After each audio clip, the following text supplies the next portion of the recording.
মালদা বিধানসভার অন্তর্গত ললিত বাজার থেকে এনআইটি সড়কের বেহাল অবস্থাকে কেন্দ্র করে ক্ষোভ বাড়ছে স্থানীয়দের মধ্যে। দীর্ঘদিন ধরে সংস্কারের অভাবে রাস্তা জুড়ে তৈরি হয়েছে অসংখ্য বড় বড় গর্ত। ফলে যাতায়াতে চরম সমস্যার মুখে পড়ছেন সাধারণ মানুষ। বিশেষ করে বর্ষাকালে গর্তে জল জমে থাকায় দুর্ঘটনার আশঙ্কা আরও বৃদ্ধি পেয়েছে। স্থানীয়দের অভিযোগ, বহুবার সংশ্লিষ্ট দপ্তর এবং জনপ্রতিনিধিদের কাছে রাস্তা সংস্কারের দাবি জানানো হলেও এখনো পর্যন্ত কোনো কার্যকর পদক্ষেপ নেওয়া হয়নি।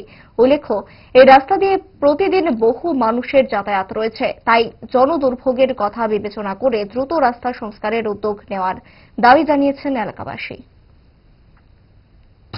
কতদিন ধরে এই রাস্তাটি ভাঙা ছিল? মাস দুই। তারপরে নতুন আবার রিপেয়ারিং করা হয়েছে মধ্যে করছে না তো। এখন পর্যন্ত করছে না। এই রাস্তা কইতে কই আসা যাওয়া করতে পারে? এটা ললিত বাজার যা, ললিত বাজার থেকে এনআইটি যায়। এটা বুড়াখাও যাওয়া যায়। বুড়খা হাসপাতালে। এদিকে অনেক যাওয়া যায়, পাটনি পর্যন্ত। এই একটি রাস্তা শর্টকাট তাই তো।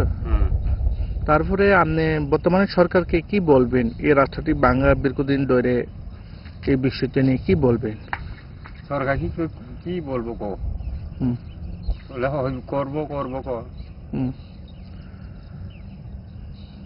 সরকার তো সেই কইব, আমরা তো করাইতে আছি। ইদি করাতে আছে, ইদি করাইতে আছে। কয়টা জায়গা রাস্তাটি ভাঙা? এটা প্রচুর ভাঙা আছে এই রাস্তা।